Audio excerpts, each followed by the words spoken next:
Nomad Podcast.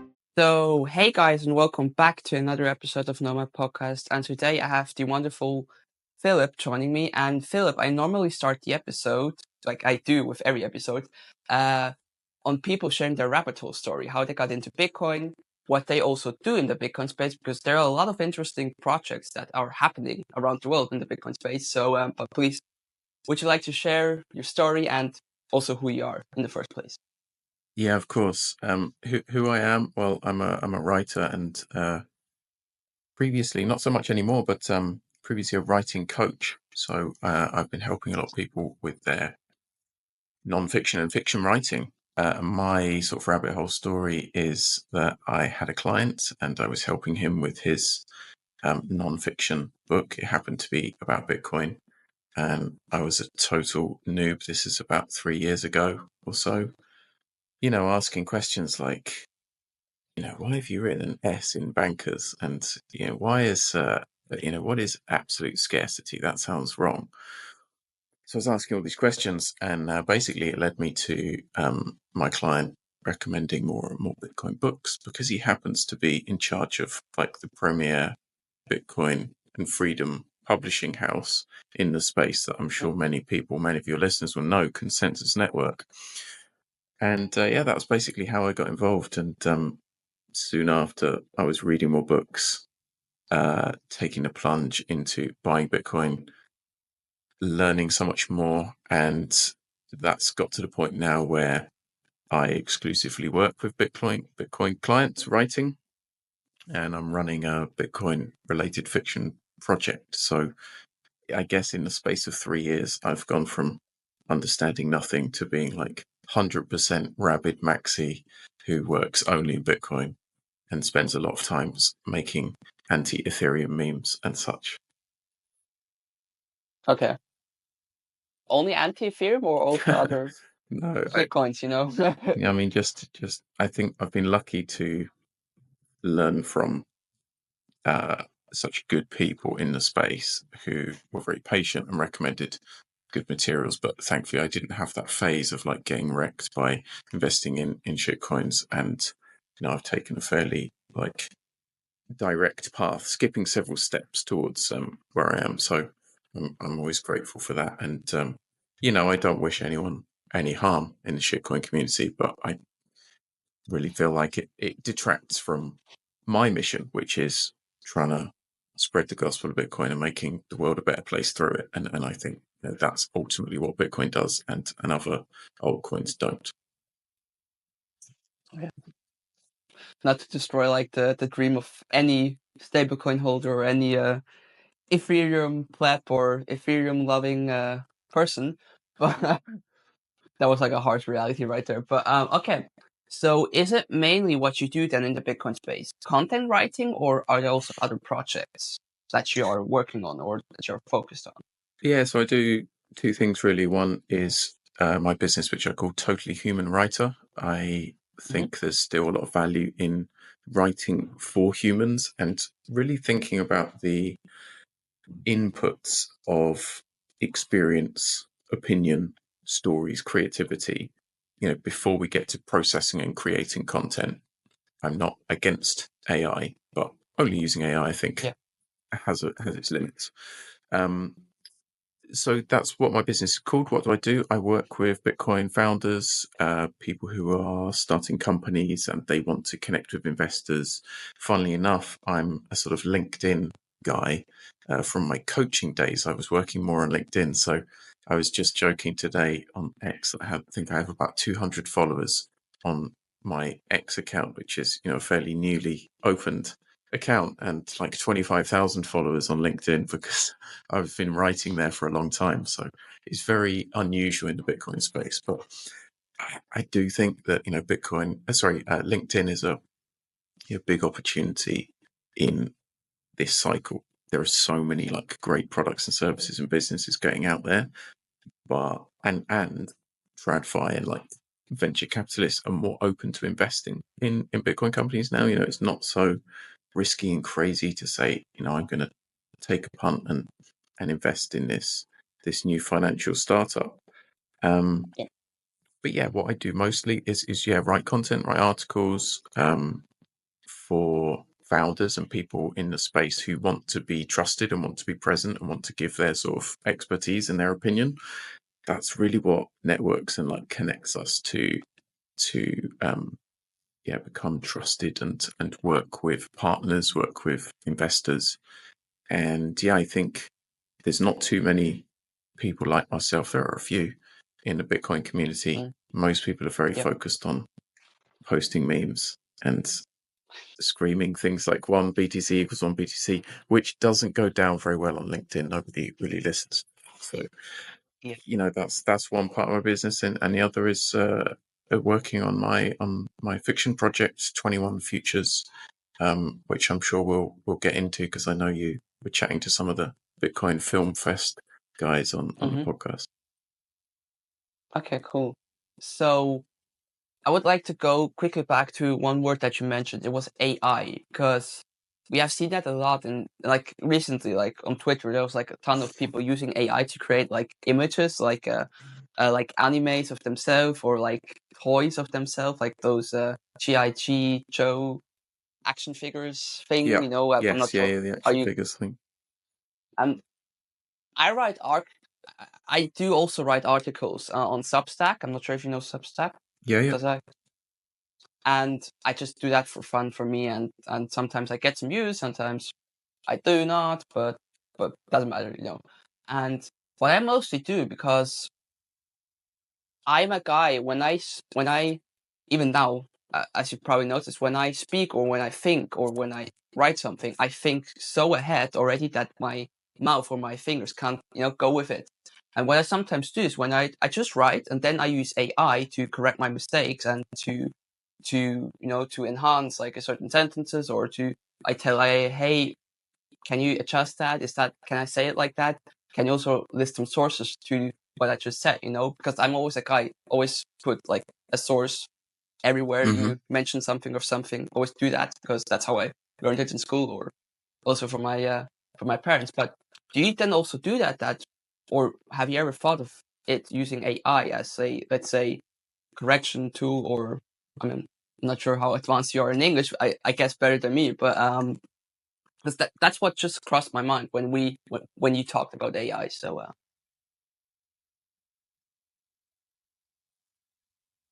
Yeah, I mean, what is AI? You could say something like Grammarly, which is an LLM effectively, right? yeah, It processes language and it says, hey, you've misspelled this word. We've been using spell checkers for 20 years on computers, and nobody called that AI. Really, it is though, because it's processing language. So exactly. I'm not against using AI, and I think especially when it's outside of your wheelhouse, it's no problem.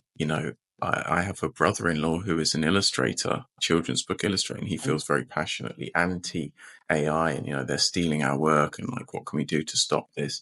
I mean, the answer is nothing. Like, the cat's out of the bag, and the power is not in the hands of the creators. Like, the means of production has changed. What was I going to say though? Yeah, so for me, I have no problem with using AI to generate images, and I don't see that as theft or stealing or immoral or anything. Are they the absolute best images, the most creative? Maybe not, but if they fit the purpose, then that's fine. In terms of writing, um, yeah, I mean, let's say if you're an artist and you want to write an article, I know people who mm, do this. Oh, just use AI to write the article. Yeah, that's fine again. But I guess when it's my expertise, I have a slightly different view. I mean, my view is that it's absolutely fine to use it in any way you want as a tool. It's reorganizing text, so that's not stealing anybody's thought, and really we don't have original thoughts. We're just reorganizing our yeah, experience anyway into words. My one point about being a totally human writer is, I think, to have the expertise to fulfill your ultimate goal with writing, whether that's gaining trust, whether it's selling a product, whether it's delivering sound academic theses, is you have to be able to answer why. So if you ask ChatGPT to reorganize a sentence. Could you make this better? And Yeah. it gives you a sentence. That's fine. But if you don't know why it's better, then you're abdicating all responsibility to the machine. And really, what the machine is going to do is suggest a hard-coded, most frequent answer. So it can be Yeah. great for things like, if I search Google for like what's the best cat food, you're going to get a load of SEO spam, like blogs which have been written to get to the top of Google, not to help humans. Whereas if I ask ChatGPT what's the best cat food for this kind of cat or in this kind of situation, it will take the most frequently popular answer, which is probably the best one, because everyone's been clicking through all these blogs saying, "Oh, actually that one was good." So in some instances like that, where the most frequent information is going to be best, then it's useful. And I think if you can answer why, uh, that would be useful. So, say for things like looking for sources or giving you 10 reasons, for something. If it's quicker and it can search the information and generate something that's useful, yeah, for sure, like go ahead, use it. But if you don't know why those answers are good, there's something that's missing, and that I think over time is a slight danger, because in 20 years, let's say everyone's only using chatbots to generate content. Well, we've lost the sort of why, the expertise that goes into it. Yeah, and I mean also when you look at journalists, how what happens if journalists just start using AI, and then who controls the AI? Or the company who has the AI, implemented, like Sam Sam Altman, I think Altman, his yeah. name from. Yeah, I mean he's the guy who controls ChatGPT, and how do you know that what he tells ChatGPT or what ChatGPT takes from the internet is the truth? So like it's like he who controls the truth controls the people, in a sense. Maybe that's too Matrix or too Terminator like, but but for me that's always worrying when I hear people saying like, "Oh, we can just use AI for everything." I'm like, well, don't you want to build your own, sentence or your own view on a certain topic? I think It, we're in a real transition though, because yeah, 20, 30 years ago, we had mass media. We had one TV channel and one newspaper that we like, hey, we trust the Wall Street Journal. exactly. Hey, we trust the BBC. And they filter the information and they gatekeep and they tell us the truth. Rightly or wrongly, that was one system that was easy to comprehend. And now we have like an infinite number of possibilities and truths. So we're looking for that one, like, oh, what's that's Yeah, broken, that media system. But really, the only way to manage that is for humans to curate and to choose what's valuable for them. So, going back to your point about journalists, we need to find systems which give journalists an economic incentive to provide valuable content. At the moment, they're providing things which get them clicks because the model yeah, is to sell adverts, and that's not their fault. We all suffer that in like content creation, but I think I would point to Nostr as one of the possibilities of yeah, real value transfer, economic incentives completely realigned. Like whatever you create, if it's art, if it's original thought, if it's humor, if it's memes, whatever it is, you can gain value if people find it valuable in microtransactions, and that's incredibly powerful. That's really transformative for media.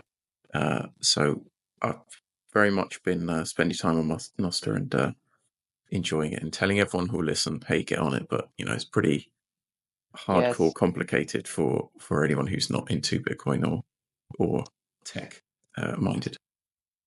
I mean, for journalists in general, also Bitcoin is the perfect tool. I mean, I'm not sure if you remember the case of Julian Assange. Julian Assange was the first one who got paid in Bitcoin. Because back then, when WikiLeaks was like closed and they couldn't get like money, like dollars or pounds or euros, whatever, in sponsoring, they got Bitcoin. As people could pay him and WikiLeaks in Bitcoin. And wouldn't that also be perfect for journalists to spread the truth? And I'm talking about the real truth, or in bigger question, what is the real truth, right? Or content creators in general. I mean, what will they do if the bank says no, you're not allowed to be paid anymore because you're against the state? Well, there you go. Bitcoin can fix that, right? Of So course, people in yeah, developing countries, people in oppressed places like Palestine could, yeah, receive donations. Basically, their banking system is broken. And exactly. microtransactions as well is a big one, right? If credit cards were not designed to be used as as a form of internet payment. The fees make it prohibitive to pay 10 cents or 10 pence for anything, right? The fees cost a lot, so you can't really buy things for very little money. Whereas, hey, I might want to read that article or see that artwork or something, and that's valuable enough for me to pay 10 cents. And, if you have 1,000 people doing that, well, that's valuable to the creator. It's worth creating. And I think that's, where we could head, because at the moment we're trying to get everyone to subscribe. We're trying to build this freemium idea of everything's free, and then hit them with the, Yeah, I subscribe for $10 a month. We're getting, yeah. I don't know about you, but I'm getting burnt out from that. I can't subscribe to too many more things because you got software asking for it, and you know, content as well. Yeah, I mean, I use okay, so I use CapCut for editing the videos, the shorts, the podcast, everything. And then I use Riverside, what we're recording on right now, and then I also use captions, which is AI captions that you can put into the shorts or into videos, Sure. and and I when I first started with this podcast, I was like, oh, and these and that and this, and now I just use those three because CapCut for editing, CapCut for Editing, you're right. Yeah. editing. Oh gosh, that was a pump breaker. Captions for my AI, captions AI for my short videos, and Riverside for recording. Right. So I think people always want more. They're not. They don't have enough. They always want. I want these and that and I think with Bitcoin, because Bitcoin has a fixed supply, by the way, for people who are watching this podcast and they don't know it yet, Bitcoin only has 21 million coins, which will ever exist. There will be no more, and that's kind of a good thing. Because imagine if Bitcoin would be infinite, that wouldn't be good, right? I mean, the fiat system is infinite since 1971, since they abolished the gold standard. So it's kind of a good thing that we have something with Bitcoin, or no, that we have Bitcoin, which is fixed, which has a fixed supply, and we can't take anything more of it. One day it will be mined up, and then there you go, 21 million will be mined up, and people will maybe own a few thousand Bitcoins. Some will just own one. Who knows? But I think that's pretty interesting. What from what I see, every day. So I mean, the fiat system breeds dishonesty because of inflation. yeah, We're less honest about what ingredients go into our food. We're less honest about, hey, get this software. It's free. It's not free. It costs millions to produce it, but it actually makes us I use CapCut, but I'm like, hey, I don't want to pay, so I use the free version, and then I'm like, oh, I've hit the limit, but I'm just going to change the idea of my video to hit the free sort of sample size. And I think, why am I doing this? I'm reducing my idea of the quality of what I'm producing because of yeah, I'm trapped in this freemium model. But let's say they said, hey, click this button, send us 1,000 sats, $1, and you can produce the video you want. The only thing blocking us from that honesty of everything is value, every interaction's value. This podcast is value. Hopefully you get something from having me as a guest, and I get something from being on the show. This is a value transaction. And yeah, the only thing stopping that from happening in everything in the world is the block on the monetary system is not designed to do that. It's designed to be dishonest. It's designed to give people closest to the printer the value. Um, that's for me the thing Bitcoin fixes, and I think now we're far enough down the line that things like Lightning are working great, it can happen. You can click a button and send one sat to a person in New Zealand. That's so cool. And I mean, also, our system was taught us from little to keep in line, never step out of the line, be the perfect, sorry for saying like that, soldier, because that's what I experienced in school. Always follow orders, never ask questions. And I was always a guy who asked questions. I was the first one to raise my hand in school, you know? So I think also with our system that we are so focused on being in the line that we are sometimes scared to step out of the line, because what will happen if you step out of the line? How will the environment look like? How do we know what to expect next? Because when it's like, imagine you're in this room with 100 people, and all 100 people share the same values, the same ideas, the same options, the same political views. How can life change? It doesn't, right? And imagine if you step out of that room, what will people think of you, or what will you think of them, or will you be scared in the first place because you don't know what to do? And I think so many people stay in the room, or stay in the line, or stay in under this governmental control, because they don't want to be responsible. They just like the way it is, and that's fine for me. I mean, I'm not mad, for example, at someone who buys Bitcoin and then sells it for fiat, because I know at the end of the day, maybe he has or she has to pay some bills, right?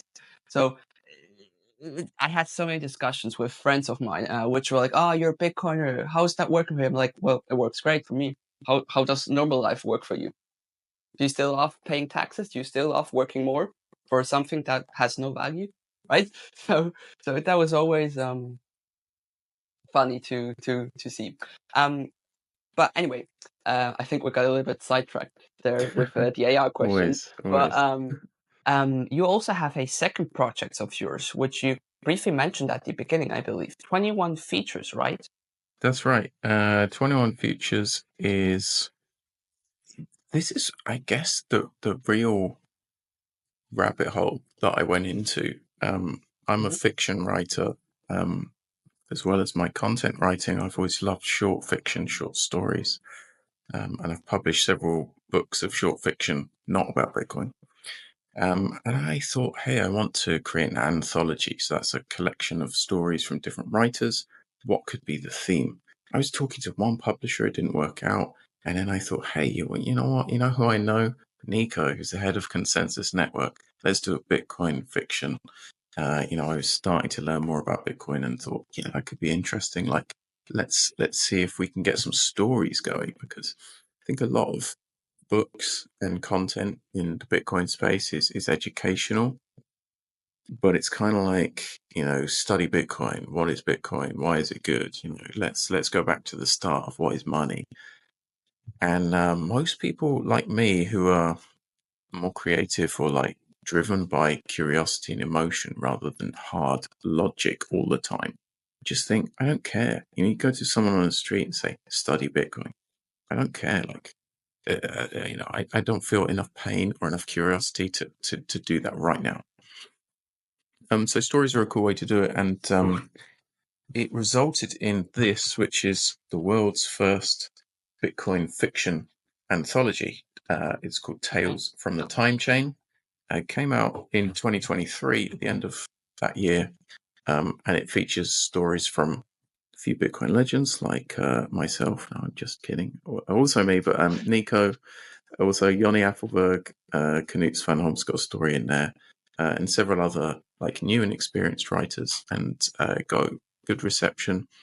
And that sort of kickstarted the project, while promoting the book. 21 Futures turned from an idea for an anthology into what it is now, like a bigger multimedia project. We have, videos being created, and we're hoping to turn one of the stories from that book into a film, Okay. an animated short film. We have audiobooks coming out. We're publishing new reviews, opinions, and fiction on our blog. We have socials. There's a lot of stuff going on with 21 Futures, which I think it's turning into something much bigger than just anthologies or books. The concept is freedom through fiction, We want libertarian stories, cypherpunk. We want, sci-fi stories, and the project is turning out to be much bigger. This was our second book, Financial Fallout, which is about financial dystopia, which came out this year. So we're continuing to publish books and help writers get their work out there. And basically it just balloons into whatever people say. Hey, maybe we could do that. Sure, let's go. Let's do it. Let's spread the word. So do then also these writers make money off of this, or do you guys also make money off of this, or how does it then work with that? That's the goal. I'm not in this to turn a huge profit on 21 Futures, but we have to be honest about what the value is. And obviously the publisher, Consensus Network, wants to get value out of the work that it puts in, as do I, as do the authors, as do everyone involved. Publishing is a tough game. There's a reason that publishing is eating itself. Really, the big five companies have bought out every single independent contractor so that they have all the power in distributing the books, in controlling the supply of authors. And that's resulted in quite a dystopian landscape for writers. Even self-publishing, you could say, Amazon dominates the market, so that now when you self-publish, that's not easy either. Our goal is to pay authors. We do pay $10 if you have a story or a piece published on our site. In our two anthologies, in the published books, authors are paid. In the first book, I think we paid $100 for each successful submission, which may not sound like much, but as a short story writer, I can tell you it's pretty sweet if you get $100 for a story. In the second one, we had a competition where there are various prizes, and the winner, the top story, which was a British writer who lives in Ireland, won $1,000 for his contribution. Really the idea, and we pay authors through Nostr as well, so we publish all the work on Nostr and split zaps, which is a cool feature. So if you zap one of the stories that you see, then the author who wrote it will receive 79% of those zaps, and we maintain 21%. The basic answer is we're not in it to make money. Any money we do make will be reinvested into the project, but we also have to be honest about wanting to make this viable. One of the other ways that we fund the project is through helping authors to self-publish. So as a publisher, Consensus Network and ourselves as like an imprint of the publisher are what we would call a hybrid publisher. That means that we have skin in the game, that we want to help you sell the book, and that we're not just going to charge you lots of money and say, here's your book, off you go, and who cares if anyone buys it. It means we promote it. We want you to succeed. We have a vested interest in your book doing well. And that's because we care about the mission. If somebody comes to me and says, hey, I've got a Regency romance, well, we're not going to publish it. That's not our mission. Our mission is to spread freedom through fiction. So if somebody says, hey, I have this, dystopian novel about, a new monetary system, well, cool, maybe that fits the bill and we can help you to publish that. So one of the ways that we fund it is charging authors to help them create the book with editing, covers, distribution, marketing, things like that. So if there's anybody listening who is a fiction writer or a non-fiction writer who's writing books about Bitcoin or the freedom space, get in touch with us at 21 Futures or Consensus Network if you're looking for help with publishing. I mean, it's really interesting what you said with how you have those 5 big companies which control like the whole writing industry in a sense, or the whole book industry in a sense. I mean, isn't that crazy when you hear that? Like 5 big companies control like everything. The UK is a prime example of this, right? Because the biggest booksellers, do you know what stores are the biggest sellers of books, like paperback books in the country? Supermarkets. Most people buy Most people buy their books for going on holiday, for reading the fiction from Tesco or from Asda or from Sainsbury's, and those stores have fairly limited room. So they want to put the bestsellers, or the J.K. Rowlings and the Dan Browns and the most popular books there. They sell them. If you look in Tesco, you can buy a paperback book for about £6, which is insane. Okay. When I was 10 years old, I would spend £12 or £10, let's say, on a paperback book. So despite massive inflation, how has the price gone down? Books are more expensive to produce than ever. Paper, gas costs to why is that? Well, big publishers need to sell volume. So they Yeah. have these deals with supermarkets. They beg the supermarkets to take 100,000 books to ship them. The supermarkets have so much power that they say, if we don't sell these books, you're getting them back. So they'll just send them back to the warehouse. And it essentially leads to, when Dan Brown's book sells in Tesco for £6, he might not receive any money. He might receive like 2 pence, 10 pence, 20 Yeah. pence, who knows? Because those books are so heavily discounted. They've got like a zero margin, but the big companies can, they need to do that so that their author gets to number one, or, that they can sort of turn profits in other ways. Does that really benefit the author? Hell no. Does it No. benefit an author who can't get their book into Tesco, who's also published with Penguin Random House? No.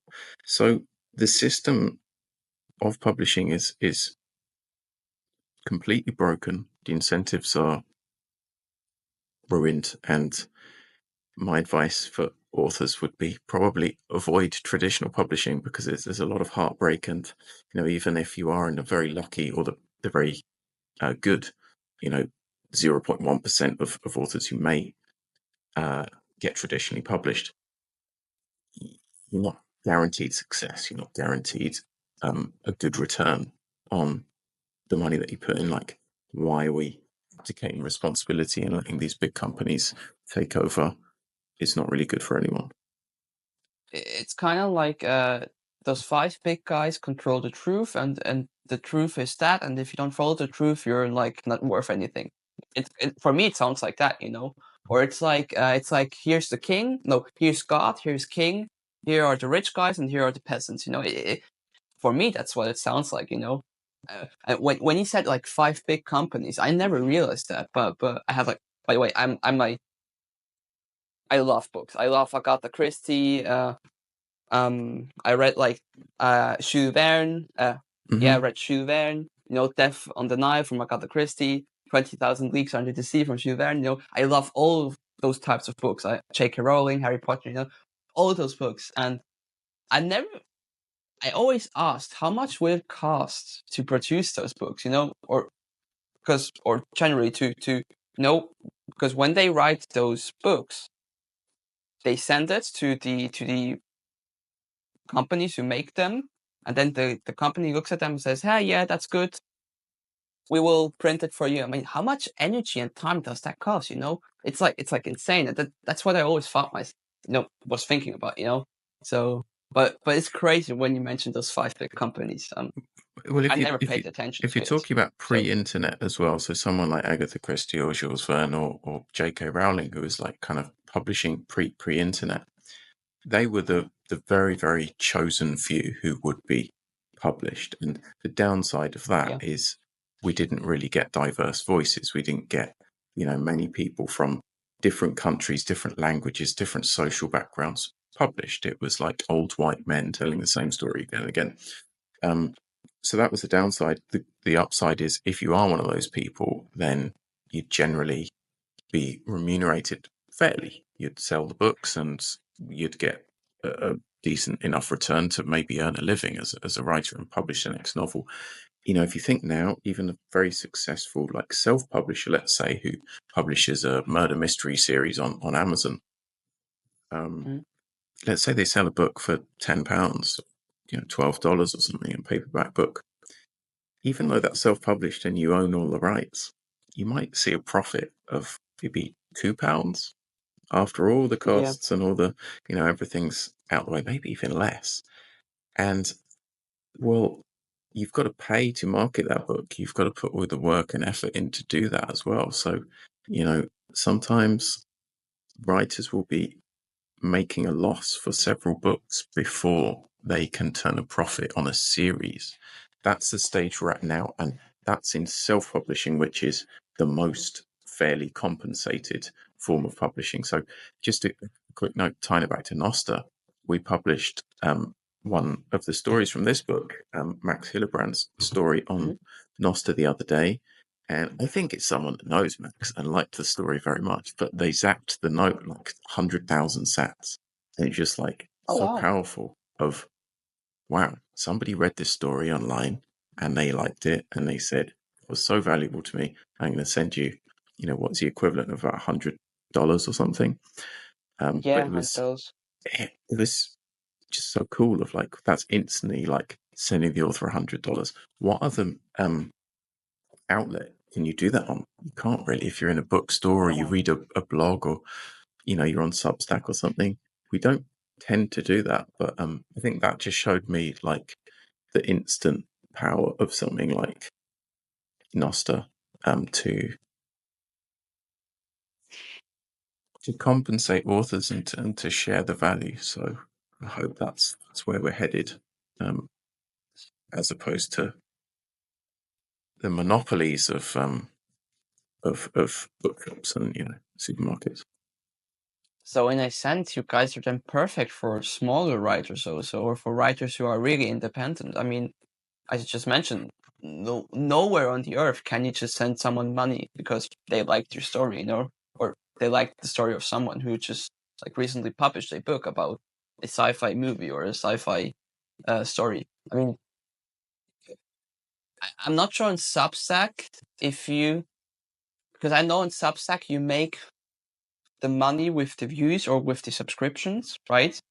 Yeah. But still, that's like totally different. And then there we go again, subscriptions. We're like depending Substack on something that we. is linked to Stripe, as is Yeah, Medium, as exactly. is and Amazon is only available in certain countries. So, let's say you live in Zimbabwe or Russia or Mongolia or something. Well, you don't have Then there you Stripe, you go. don't have access to Amazon. But if you publish on Noster and somebody likes it, you get the money instantly. There's no wait. There's no, it's like there's the zap. Well done, like 1,000 sats. I really like the story. As a writer, I can tell you that's so valuable. The first time you get paid $10 or something for a story, it's very validating. And when you can get actual value instead of a like or a comment, Yeah. that's life affirming. So if you're a writer, get on Noster. That's my advice.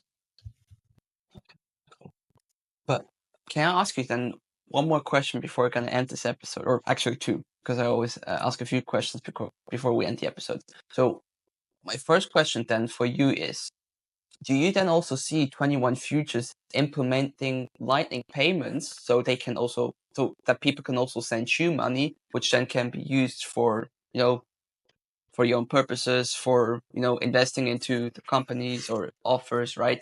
So would you be willing to do that, or do you say that we don't need that because we have Nostr, which we can do it through there, right? So Yeah, I suppose it's managed casually at the moment. I mean, Consensus Network that we are part of accepts Bitcoin as payment for books. So they have a mhm, Bitcoin treasury.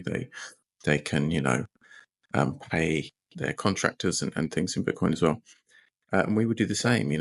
If we publish your work and you want to accept Bitcoin, then we'd share that.